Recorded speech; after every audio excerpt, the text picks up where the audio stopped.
Welcome to the Business Boom Podcast, powered by Boomtag Media. Each week, we are sitting down with growth-obsessed, dynamic entrepreneurs, marketing experts, and business owners who have cracked the code to explosive growth. I'm your host, Kendra Noel.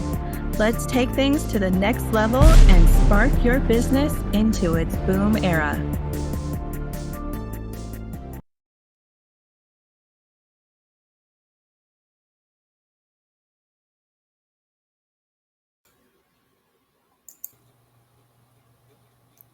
Hi, we are live for another episode of the Business Boom Podcast.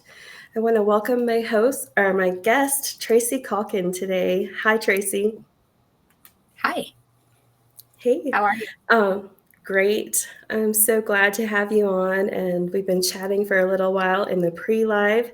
I can see we already have a commenter, so I know that we have at least one person joining us live. It's always great when we have people to interact with in the live recordings of the podcast, so that's exciting. But other than that, how was your day going today? It's been good, kind of crazy, but I would imagine as a realtor, you can say that it's always kind of crazy. it is. Everything is crazy all the time. So I guess I just gave away your title and what you do, but why don't I just go ahead and let you introduce yourself?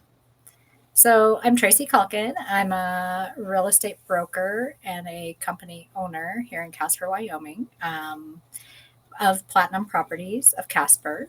This is my 11th year of selling and my second year of being a broker. So That's awesome. I was going to ask you when I was getting things ready how many years you've been doing this, and I could tell it had been over 10. So I just said that you'd had at least a decade of experience. So 11 years, though. That's really cool.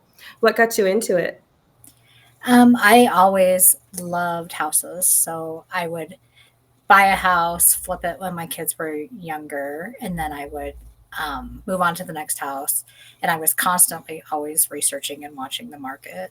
So it was just kind of a natural fit once my kids got out of Oh, okay. school and I could focus on them. Yeah, So, that's perfect. So I'm going to learn new things about you today as well.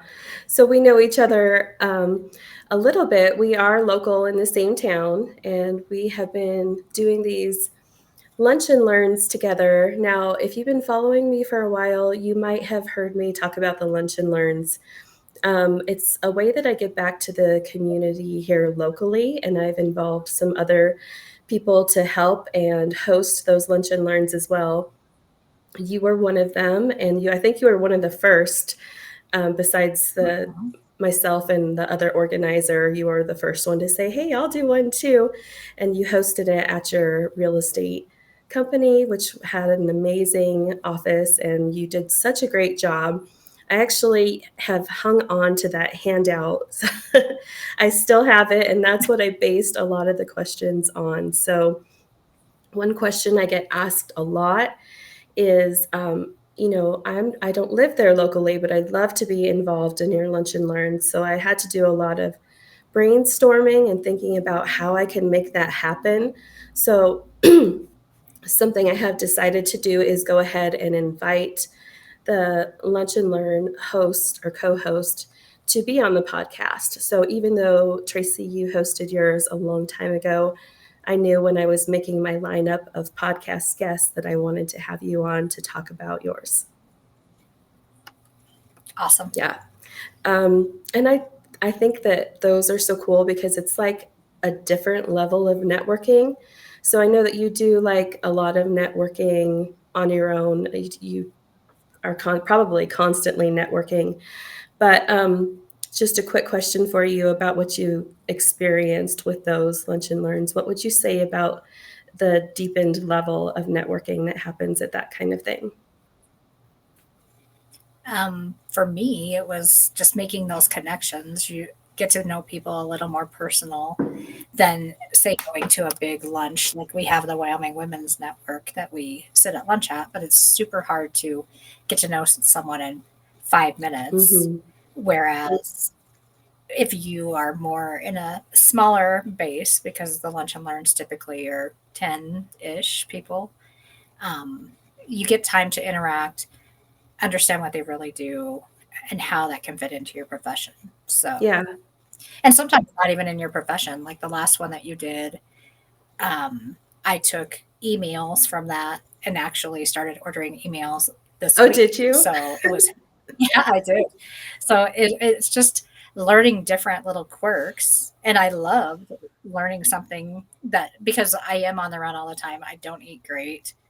It was a great one for me to sit through to learn how I could do that and make my lifestyle change a little bit. Yeah. And just like the podcast, everything we do there is pretty much focused on entrepreneurship, how we can help and support entrepreneurs, make things better, and just like spark ideas, bounce things off each other. I think that that's a really great environment to just build some community of entrepreneurs who support each other. So that's one reason I like it. So thank you for just accepting the invite to come on the show and to talk more about it. Absolutely. It's going to be awesome. So, just a quick review um, on Tracy and why she is so great. I just think that you are like an entrepreneur on steroids. I would say that about most realtors, but a realtor in your position who has just stood out in a very crowded market, um, I think that you've done a really good job of that. So, um, is there anything you would say about that and how you go about standing out in a crowded market? So I think one thing that sets me apart than a lot of the agents in town is just that I'm so brutally real and honest. I try to be nice to everybody. I follow the golden rule. I I don't know. I just am out, and I really truly love our community. I love our people. I love talking to people. I love trying to make Casper better. It's not just about real estate, I guess, probably is the biggest differential. Hmm. So, Yeah. And you're a business owner who wears a lot of different hats. I did take a poll on LinkedIn this week. Just I kind of like to do a poll that's tied to the topic that we're going to be talking about on the podcast to see what other people react to about it. And the poll was, so how many hats would you say you wear as a business owner? And then the answers were all of them, 5 to 10 or less. And pretty much everyone said all of them. But I'm just wondering, mhm. for a realtor and a broker business owner, about how many hats would you think that you are wearing? And could you tell us about some of those? Oh my gosh, I would say all of them.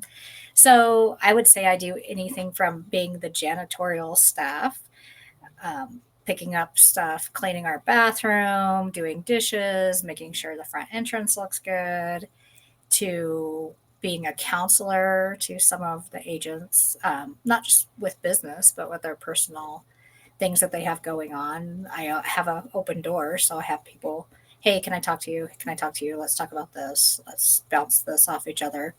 So the counseling hat, negotiator, helping word things. I do a lot of, you should write it this way, or this would sound better. A lot of editorial duties. Um, gosh, transportation every once in a while. We cover each other at the office, so I do a lot of covering of agents' businesses when they're not around or they need help with something. Talking to other brokers if there's issues. Um, Babysitting and making sure everything is right on everything that we do. I have an extremely large type A personality. So very detailed as far as looking to make sure we're following everything, not getting ourselves in trouble. We do bookkeeping for the office, so we do a lot of that. Payroll. I mean, the list goes on and on Hmm. and on. Yeah. So I follow a lot of realtors on social media, local and nationwide, and I've seen a lot of stuff lately about, uh, people can have this perception that all you do is like open doors and show up at closings, but there's a lot of stuff that you do in between. So I think you did a really good job of just now breaking that down, and there's a lot that goes into it. So why do you think people have that perception? I think we've done it to ourselves, if I'm being honest, because a lot of agents, all you see is, oh, look at me. I'm out here doing this and I'm out spending money on this and I'm out spending money on this. And then, boom, we're at the closing table and everything's hunky dory and everybody's happy. And that's all you really see of their daily life. You don't see me going to a client's house and scrubbing the toilet because it's not clean enough for a closing, or no one wants to show those sides of it. Hmm. Or the 6 a.m. phone calls or the 9 o'clock at night offer writings. So I think it's just how we have put it out there. Or, I bought a new Lexus. People put everything they do on Facebook, which is sometimes a curse. It can be for sure. Yeah. The perception that you put out there that everything's perfect all the time. Uh, Absolutely. Either that, or I seem to see a lot of, I don't know, negativity on Facebook. Hmm. But um, Absolutely. yeah, so I'd just like to highlight this comment really quick because I think it's a really great perspective. So, different perspectives of different industries are invaluable and out of the box. So, I know a realtor hasn't been like common for the type of business owners that I've been inviting on the podcast, but I'm really, really excited to get more perspective from you. So, one of the things that you went over on this lunch and learn that I mentioned at the beginning, and the things that I wanted to talk about is well, let's start with one of the first tricks that I learned from you. Okay. And I took notes this Okay. day, and visualization. So I'd like for you Hmm. to talk more about that, but just a little bit of a backstory. That's one of the first things that you talked about when you did the lunch and learn. Hmm. And I wrote down the note that said to visualize and make it a screensaver on my computer. So this was about what, like a year and a half ago when you did this talk. Hmm. And I've had it on my screensaver since then. And I think I have accomplished 7 out of the 10 things that I put down. So I think there That's is awesome. something to that. I think sometimes it gets a little too like woo woo for me, like the visualization kind of thing. But there's definitely a trick there. So could you talk more about that? Absolutely. So I feel like if it's in your face all of the time, you mentally just go there without even trying. It's not, you have to sit and meditate, you have to do anything like that. So, for an example, and I think I did this in the lunch and learn, we have a cabin in the Bighorns, a family cabin, and there was a cabin above ours that we really, really, really wanted to buy. So I visualized it. I had it as a screensaver. That was on my goal list. I didn't think it would happen as fast as it did, but I looked at that every single day. And by some mysterious thing, the people called me one day out of the blue and said, "We're ready to sell that cabin. Do you want it?" Oh, And I'm like, awesome. well, yeah.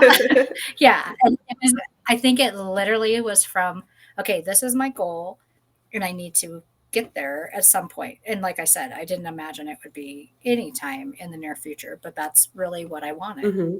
Not just a cabin in the mountains. I wanted that cabin in the mountains. Yeah.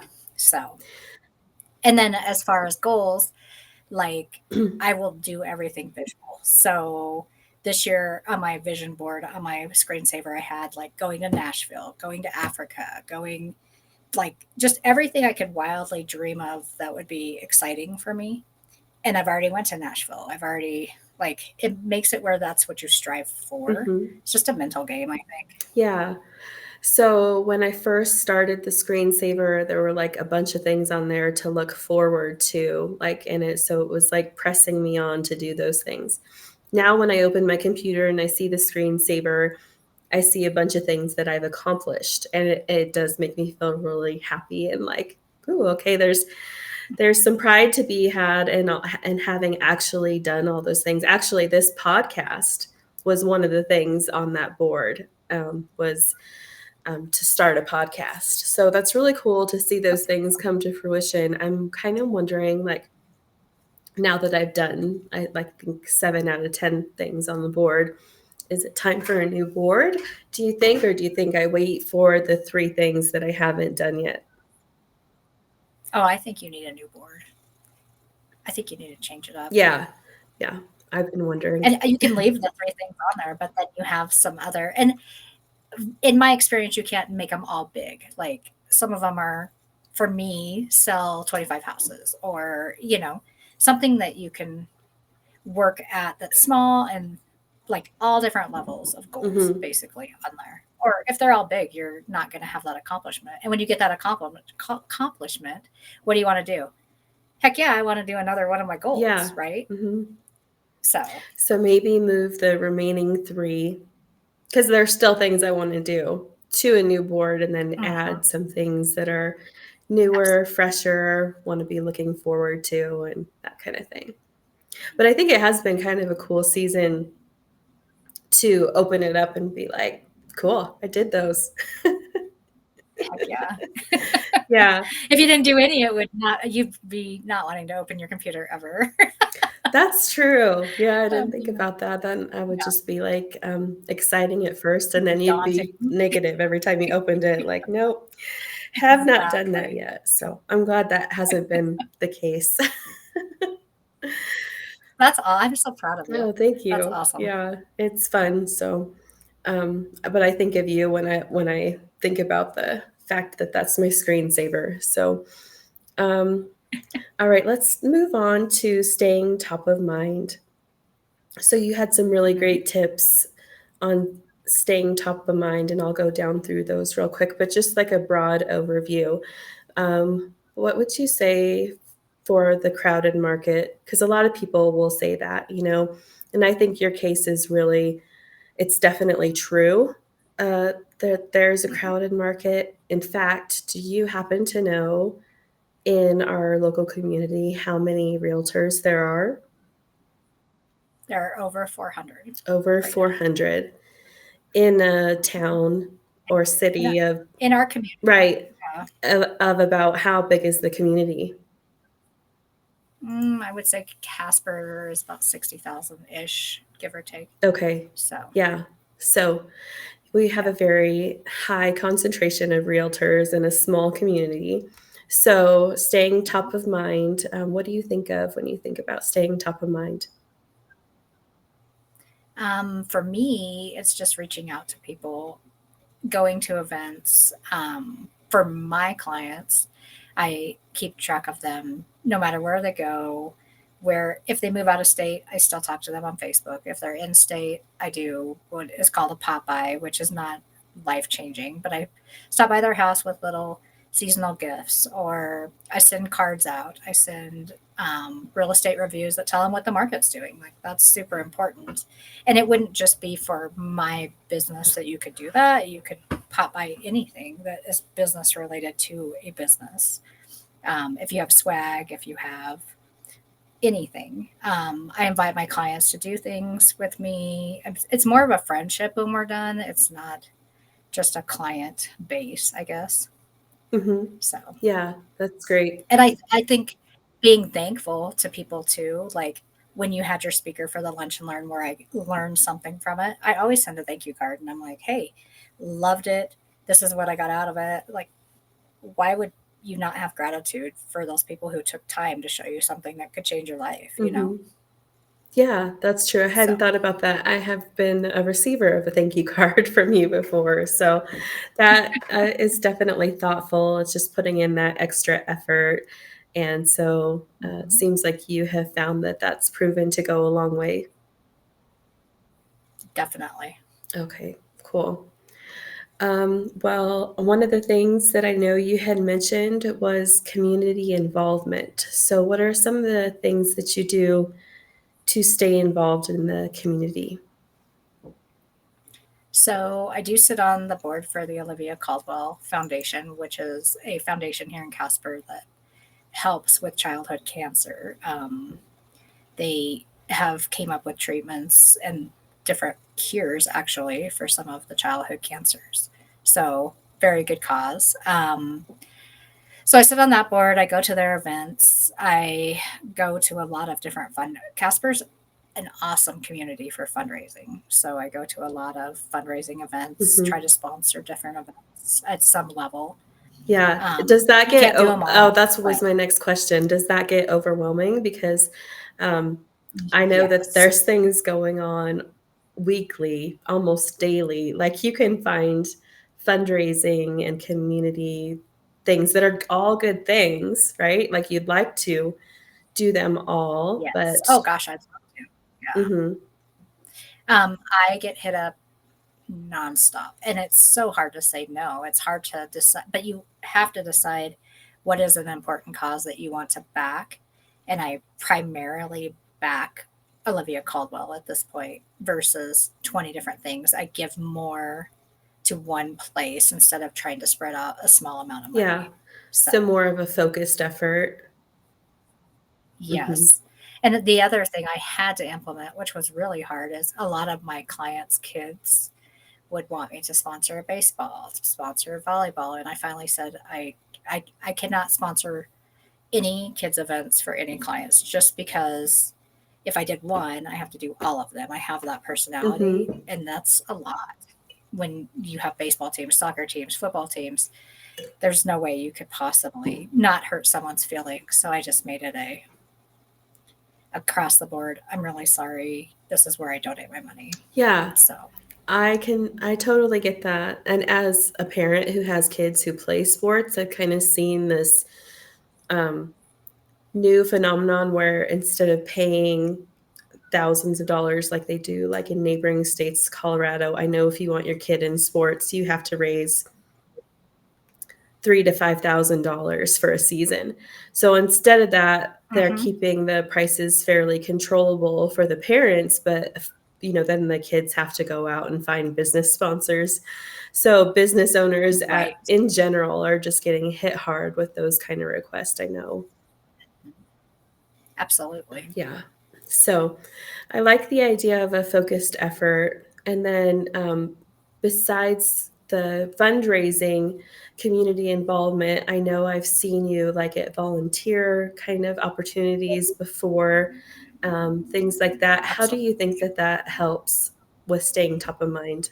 Um, I think you just meet a variety of people that are not necessarily in your circle. Hmm. So, like picking up trash on the parkways, you're going to meet different people than at a really fancy dinner event.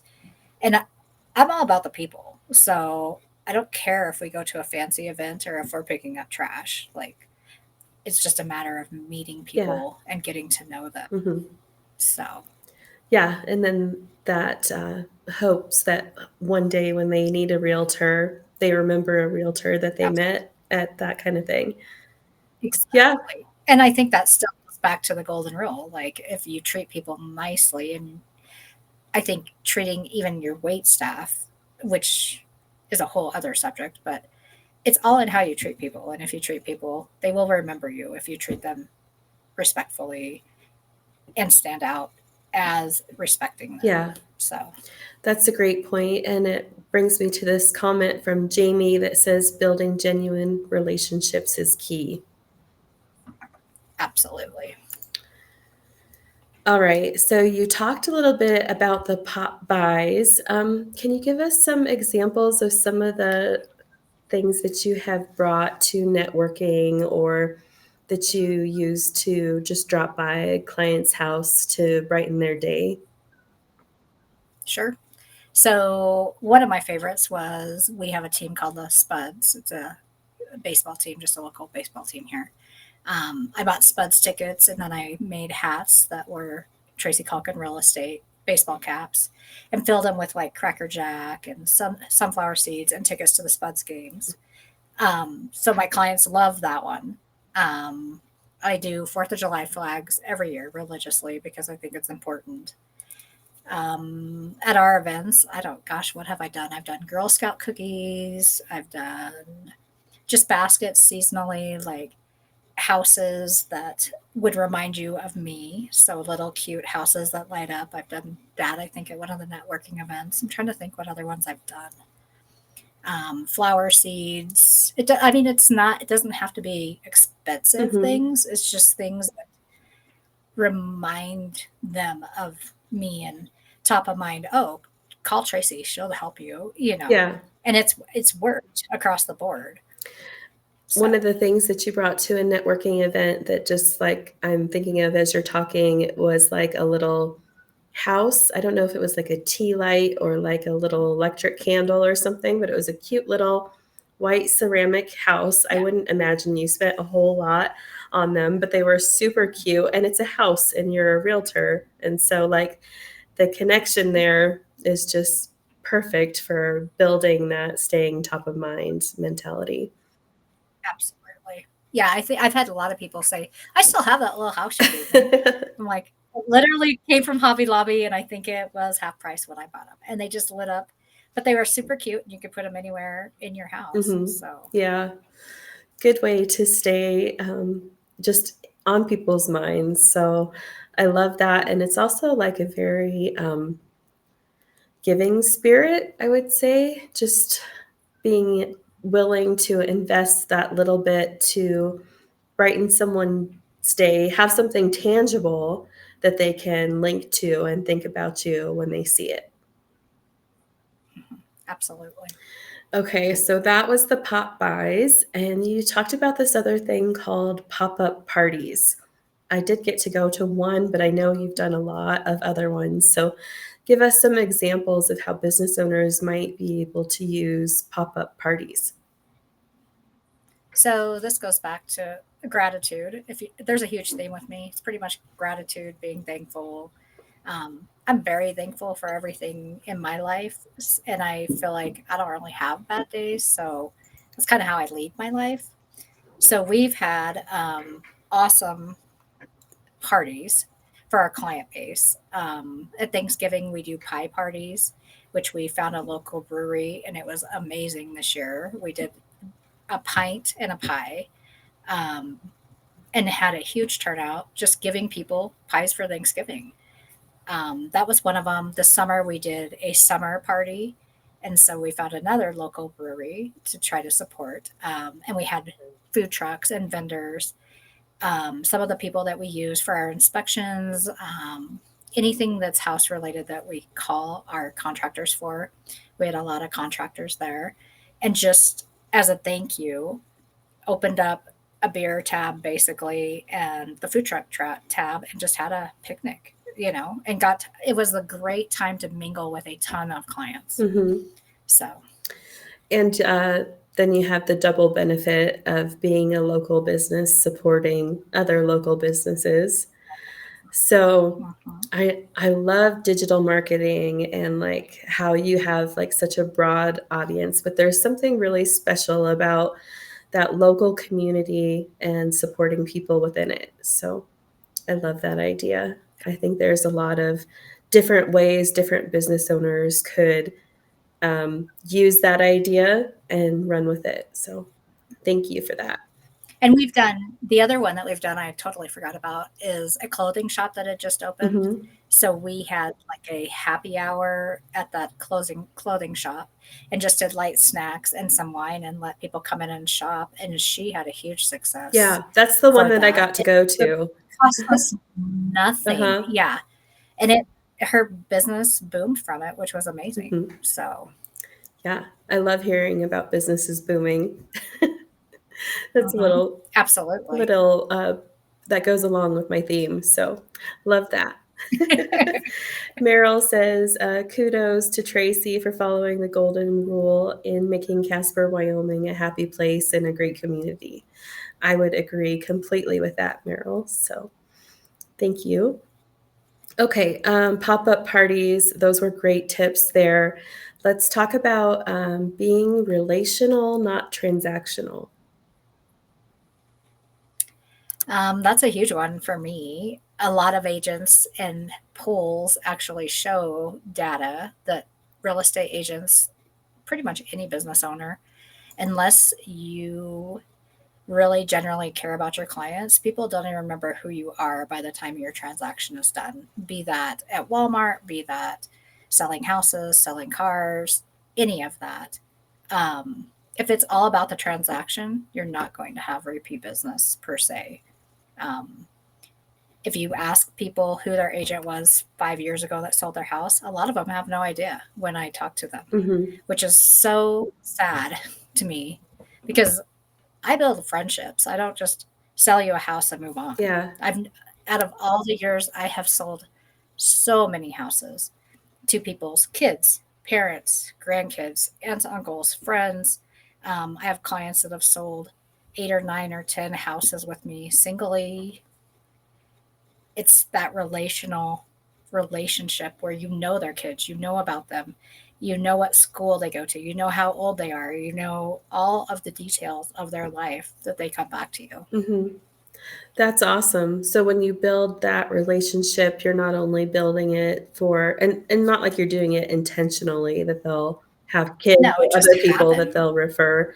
You build that relationship and it goes so deep that they automatically want to recommend you and refer you, and that is a huge transaction, like, to forget who sold your sold you your house, like, that is one of the biggest transactions you make in life, like, and sure, maybe in your life you buy 8 houses, but it's Absolutely. still a huge process, so to not have someone that was rememberable, uh, yeah, Hmm. that's Or what if your surprising. parents pass away and you sell their house? Like, not only is your first house an emotional investment, Mhm. out of something like that that happens is a huge emotional toll. And if you can't remember the person that walked you through that, Yeah, that's awful. yeah. I would agree. Yeah. And every industry I think could learn a lot from being relational, not transactional. So, Absolutely. okay, let's talk about being a leader in your industry or in any industry. How do you think people can really show up and lead? For this one, I think the most important thing is everybody always views other businesses as their competition. And that Hmm. mindset has got to change. In our industry, it's awful. I will just say that. Um, they are my clients too, other agents. To put a transaction together, we have to work together for the entire transaction. With business owners, whether you sell cars, if you sell bicycle parts, it doesn't matter. Your competition can help you leverage your business. You don't have to hate each other and be competition. You can work together for the betterment of the community. I feel like. Hmm. Yeah. And what about working with other realtors outside of your local area? Has that ever proved to be beneficial, like with referrals or I anything like that? actually do that a ton. I have in the state, I have obviously my pockets that I've made friends from serving on the Casper Board of Realtors and going to national conventions and stuff. But across the United States, there's people I've used. I get Christmas presents from a lady in North Carolina that I gave a referral probably 5 years ago. I mean, you make friendships and you know that that pocket, people are going to take care of your people there. Mhm. Oh, so if you have people, say, selling a house here and moving out of state, you have Yeah, built a referral network so you know who you feel absolutely. comfortable sending them to. Yep. And then, of course, anybody in the United States can refer people to us as well. So, Mhm. kind of works both ways, but we make some great friendships throughout that process. Yeah. And in other industries, I can definitely see that working. Like, you want to be the go-to, the person to help, but sometimes you either for location reason, if it needs to be in person, or maybe it's a specialty reason. Maybe it's not your specialty, but you know someone who does specialize in that. So referrals are a great way to be a leader in an industry. I think not like just trying to hoard all the business for yourself, but I like what you said about competition and being willing to not have that, combativeness with other Yeah. people in your industry. Well, and I've even referred, if it wasn't something that I felt comfortable or felt like I was an expert at, I've referred to agents locally in our same market. I said, I don't think I'm the best fit for this person. I would love to help them, but you are so much more knowledgeable about this. I want to give you this client so you can help them. It's all about helping the people, not about making a paycheck. Hmm. So, Yeah. One of the other things that you put in the lunch and learn that stood out to me was stepping up to lead when it's time to lead. Like a lot of people talk about leadership, but mhm. then a situation happens and they want to back down. So, um, as far as leadership goes, what would you say to that? um, leadership's not easy. Everybody judges everything that you do, and you're a leader, and you have to have a big enough backbone to be able to have the hard conversations and make the hard waves to ensure that you are leading, and not only leading just in what you believe, it's what your peers that you are leading believe. It can't just be your opinion. Hmm. Um, so I think definitely standing up in those roles is hard. If Yeah. you, people criticize, they hate on you. So, Have you ever been, or like, can you think of something where you just had to be the one to make the hard decision, like a certain circumstance?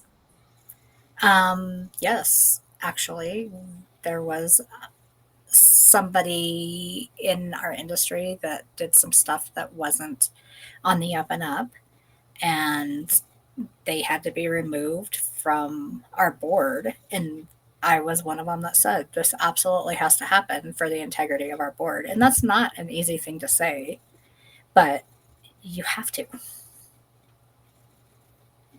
Yeah, I would imagine that would be a really hard thing to have to be one of the ones to stand up and say, this is not right. But that's part of leadership, right? Is standing up for the right things. And Even when it's yeah, hard. even when it's hard, especially when it's hard. Right, exactly. Yeah. Okay. Cool. Good example. Oh, let's see. There's this thing that you said about creating raving fans. So, Mhm. creating raving fans, I love the idea. Let's talk about that more. Oh my gosh. So I think we've kind of went over a lot of the ways I do this. Um, but I'll pick up the phone and just call people. If somebody is on your mind, there's a reason for it. And at those times, I will pick up the phone and say, "Okay, you're on my mind. What is going on?" I don't care if you ever bought a house from me or not. I have a client right now that I'm actually working with that I've never sold her a house.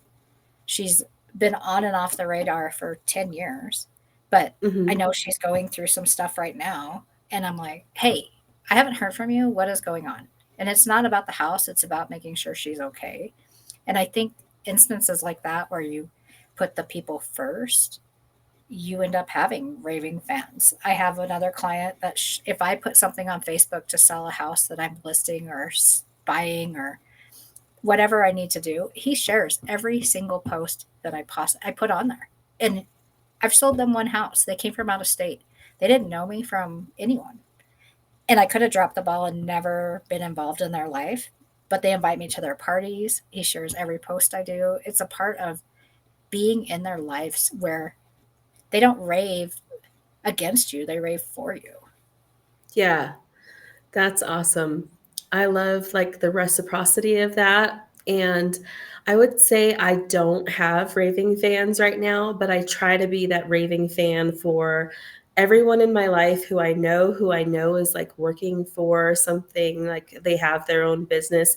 Anyone I network with, anyone that I've ever been on a discovery call with, anyone that I've interviewed on a podcast or done any kind of collaboration with, if I see their post, I don't share them because that would get confusing with the stuff that I try to share.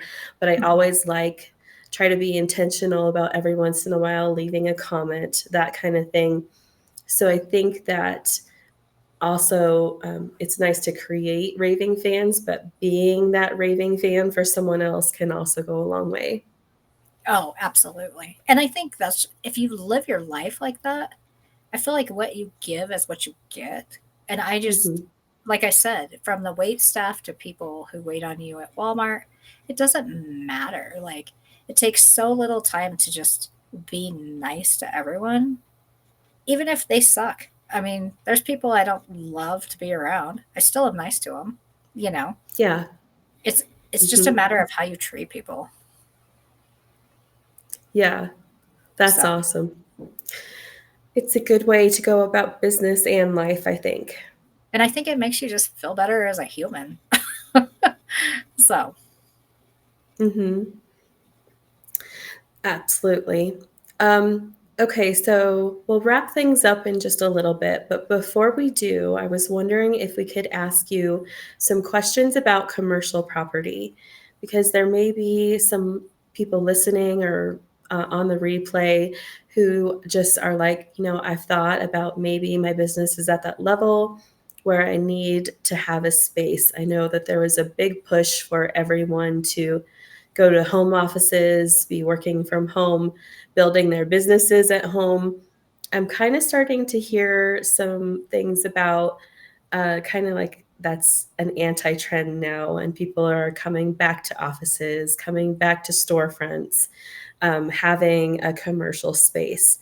So, what are some of the things that people need to be cognizant of when they are looking for a commercial space? so I would say one thing is every commercial property sells different than a house.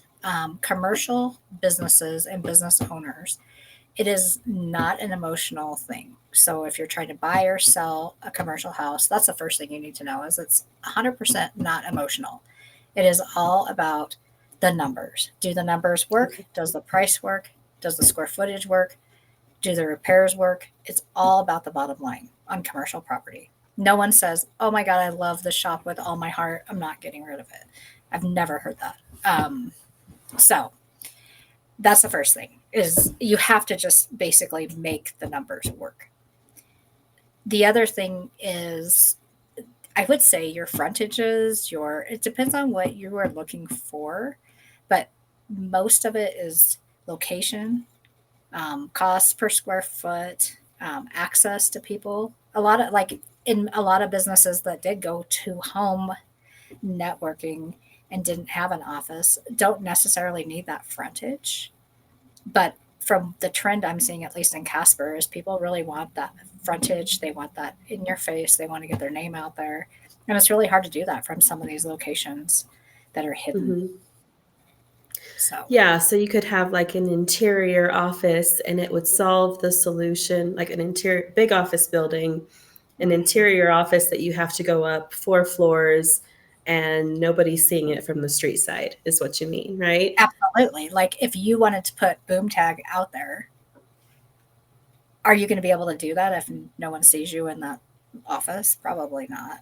You know, Hmm. if you had boom tag out with, I know what your stickers and everything look like with the big bomb, people are going to Hmm. ask questions about who is that? What is, Yeah. people are curious. Like, why is there a big bomb on the sign? Hmm. So just my Yeah. 2 cents. But I mean, and there are some people that don't need the offices and stuff out in the public eye. But I do think that is more of where things are trending currently. Yeah. So you've seen the same kind of thing. Like I've just heard little rumors and things about it. People talking on podcasts is usually where I get my information from. Yeah. But you are like boots on the ground. You would know like that Mhm. does seem to be a trend, you think? Absolutely. And I think even in my profession, like the realtors who are working from home, who never have any interaction with other people. They're not as successful as the people who go to the office, do the office meetings, have the trainings. You can see it in our industry a ton on Hmm. sales. So Yeah. people need people. Absolutely. So Yeah, I agree. One of the reasons why I love doing this podcast live is because of the fact that I work from home. I'm not out talking to a lot of people. So when I'm seeing like the comments and everything come in when we're doing these live recordings, it's just like, oh, fun interaction. Like that makes mhm, my day because absolutely. I'm not going out to an office all the time. But when we talked about visualization at the beginning, you had this really cool example of this cabin that you wanted and you put it in front of you. And then now talking about the commercial property, and you just said, like, hey, if you ever want commercial property, it made me think of this. So there's this building that does have frontage that I drive past like almost daily because it's on the way to the post office and I have to go check a P.O. box every day.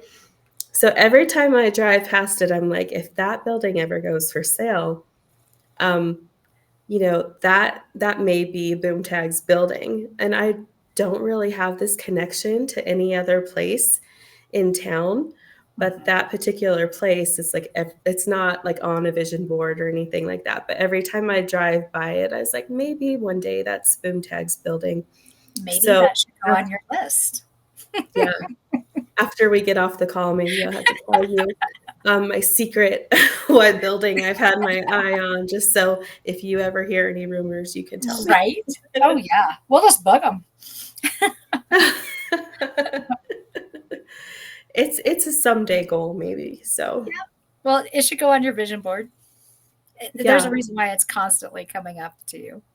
hmm yeah, I like the idea. So you never know. I've kind of tried to build everything purposefully so that I don't need commercial space, Hmm. but I do like the idea of people seeing you more, especially being on a busy road where there's some traffic and people see your sign constantly. Like I said, on the way to the post office, people driving by it daily. Like there is something to that for sure.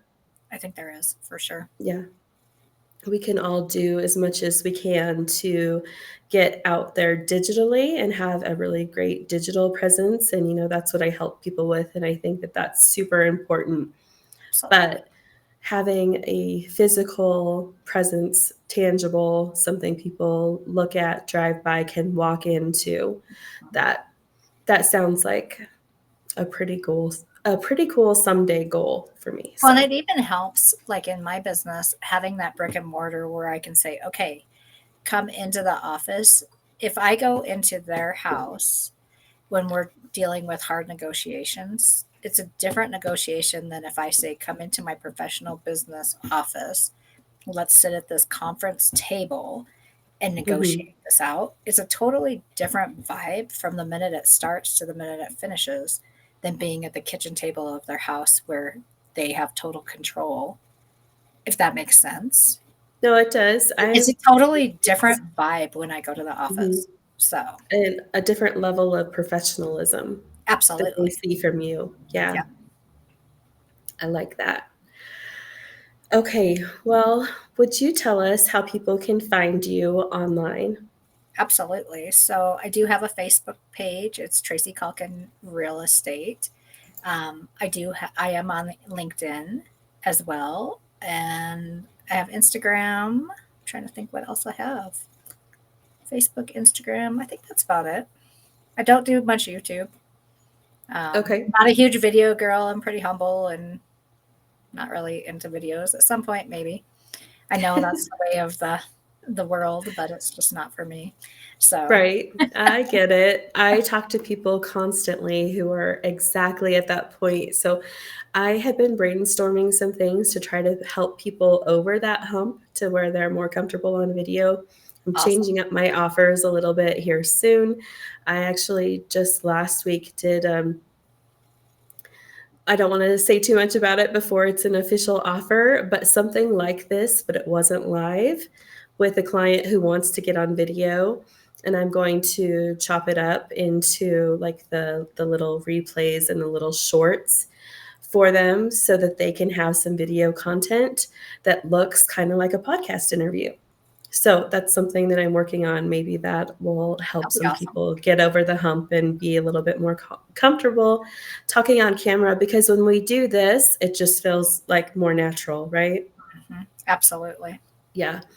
And if you don't follow Tracy, I would say go follow her. If for nothing else, follow her for her funny Fridays. People love So, those. oh, yes. So just give an example of one of your recent funny Fridays, because they make me laugh and make my day every time I see them. So I look for any weird house stuff that you see. You see the inspectors kind of doing it on TikTok, where they have the houses that they inspect and like the toilet blocks the door from opening, or just some god awful pictures of people's home interiors that they do, like fishbowl toilet bowls that literally have fish in the toilet bowl, the gaudy throne looking toilets. You never know what you're going to see on Funny Fridays. They're awesome. Right? There have been some great bathroom fumbles. I've seen some pretty interesting kitchen things too. Yes, bright pink kitchens, Uh-huh. great for resale. Yeah. Yeah, I don't know. I'm always one of those types of people who's really cognizant when I have a home that someday it's going to be resold. Yes. So, I'll put my artwork or whatever on the wall, but I'm not typically doing those really outlandish things. But Mhm. I've been surprised just by watching your social media, the things that people will do to their homes and then try to resell it that way. Yes. And I keep in mind I have to pull these from other places so I don't offend anyone here. Just think of the things I Hmm. see that I can't put on there. Oh, yeah, I would imagine. Okay, great. Well, it's been awesome talking to you. Uh, Brian says Tracy will get you a good deal. Thank you Absolutely. so much for coming on the podcast. It's been a Absolutely. blast, and I am sure that people learned a lot. So I Well, hope thank you for everyone having has a wonderful day. Thanks. That's it for this week's Business Boom podcast. You've got the spark. Now go light up your business with what you have learned. If you like what you heard today, hit that subscribe button, drop us a review, or tell a fellow entrepreneur about the show. Keep pushing, keep growing, and catch us next week for more booming business strategies. Cute.